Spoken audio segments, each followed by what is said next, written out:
Hey guys, welcome back to Axis and Allies, the Garrison. This is Detroit once again coming to you from the bunker here in Rochelle Park, New Jersey, with another episode of the YouTube Wars. I hope that you guys are enjoying the series of videos or episodes that I've been producing lately, as of late. Anyways, it is Japan's turn, okay? Japan, under the command of Generalissimo G.I. Joe, will try to consolidate and solidify his power in the Pacific. G.I. Joe knows that he's had a few reversals in the Pacific, and I believe now he's going to try to change that. He's going to first of all try to consolidate so that he could position himself for future attack. And I can say that because I'm kind of a sightseer.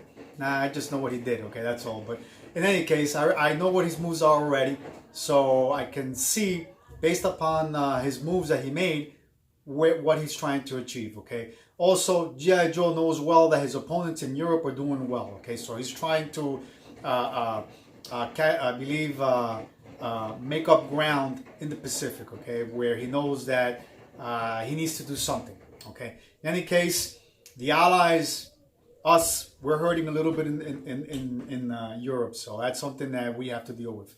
Guys, as always, hope you enjoy this episode. We'll be back shortly. Enjoy.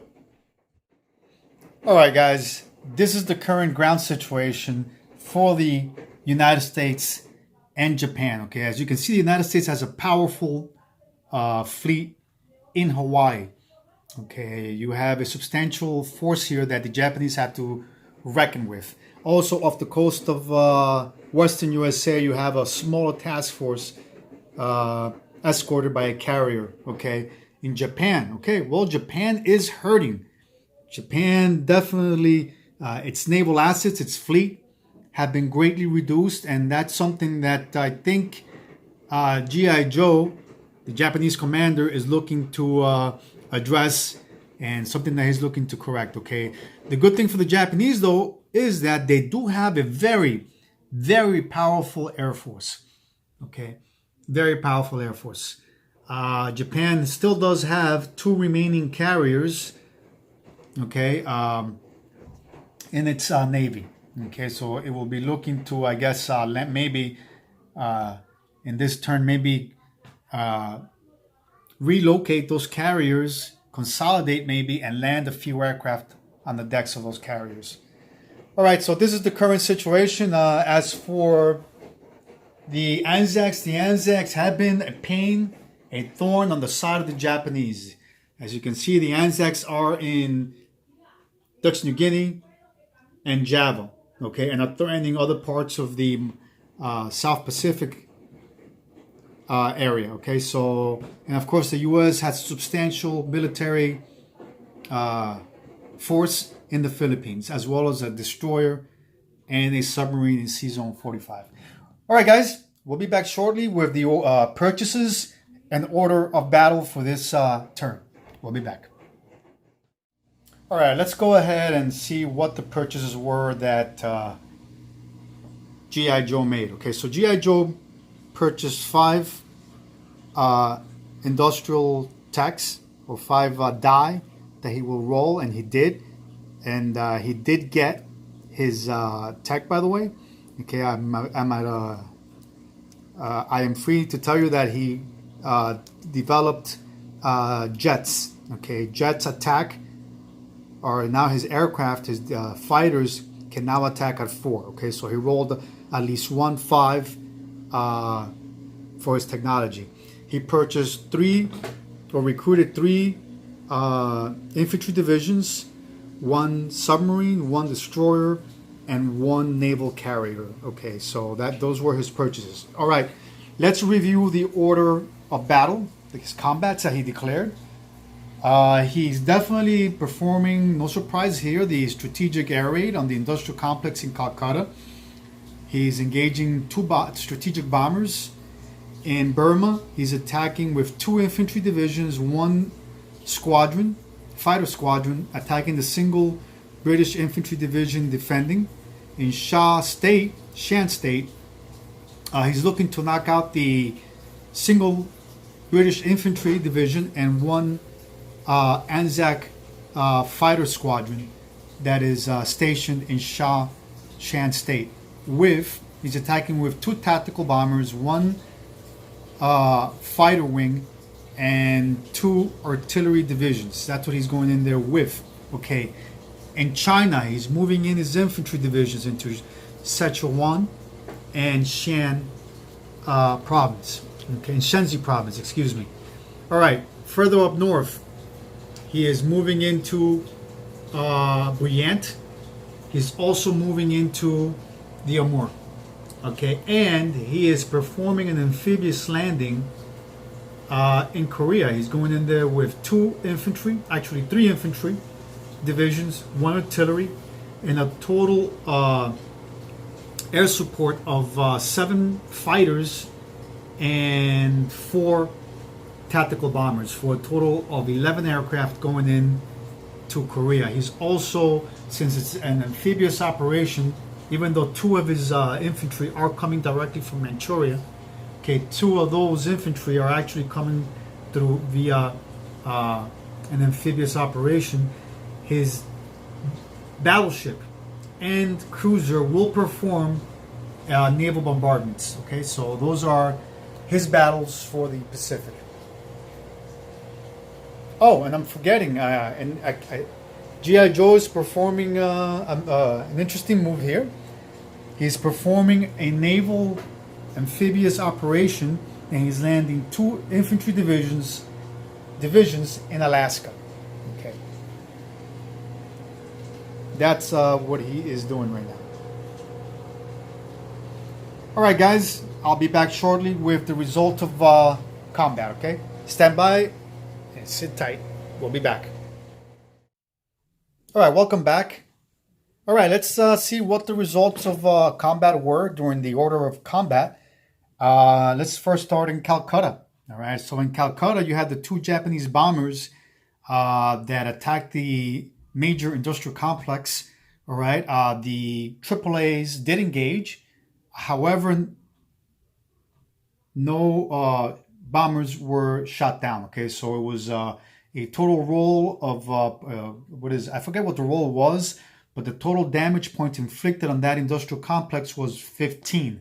Now that industrial complex already had 5 damage points, so 5 plus 15 is 20. So right now, currently, the industrial complex in Calcutta has 20 points of damage. All right, the battle for Burma, successful. The Japanese successfully took Burma. There are now 2 divisions in Burma. Now in Shan State, the combined forces of 1 infantry division British and 1 Anzac Air Wing successfully repelled the attack. However, the British and Anzac forces were destroyed, but they also stopped the Japanese. Okay, the Japanese lost their 2 attacking artillery divisions. The remainder of the Japanese Air Force retreated and landed in Malaya, as well as the 2 bombers that attacked Calcutta. Okay, further up north in Sichuan and Shenzi, those were just walk-ins. So was the battles at Buyant and Amur were just walk-ins. Also, the Battle of Korea, successful. No surprises there. The Japanese just sustained, I believe it was 1 casualty they lost there, 1 infantry division. The defending Russian 2 infantry and 1 artillery divisions was lost. Okay, so, all right. In Alaska, the Japanese also just performed a unopposed naval landing, amphibious operation. And that was it. Okay, so the Japanese will get Burma. Okay. They will get Shan State, Sichuan, Shenzi. All right. Buyant. Okay, and I can't make it to the other side, but when I get to the other side, I will flip that battle marker. Okay, over. So the Japanese Air Force that attacked the Russians in Korea, okay, moved over to Sea Zone 6. 6 fighters were placed in Sea Zone 6. I'm assuming that these fighters here are all going to be placed on aircraft carriers. Okay, and in Japan itself, G.I. Joe landed 2 fighters and 3 tactical bombers. Okay, he did state that if the United States were to perform an industrial, no, not an industrial air raid, but a naval landing there, that those aircraft would scramble if there was an attack to occur. That's what I meant to say. All right, so that's about it for now. I'll be back with the remainder of the non-combat movements. All right, let's go ahead with the order of not order, but the non-combat moves that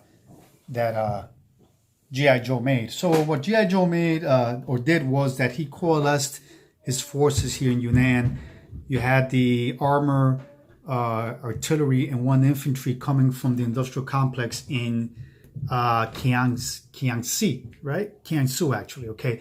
The fighter, the tactical bomber in J-Ho moved over into Shahar, as well as the mechanized infantry and the mechanized armored infantry division coming from Manchuria. Okay, he coalesced his naval assets in Sea Zone 6. He also placed his new carrier and landed all his aircraft on his carrier fleet in Sea Zone 6. Okay, what else? He placed his three infantry divisions in his industrial complex in Kiangsu. And let me see, what else? I think that's about it as far as non-combat movements and placements are concerned, for now anyways.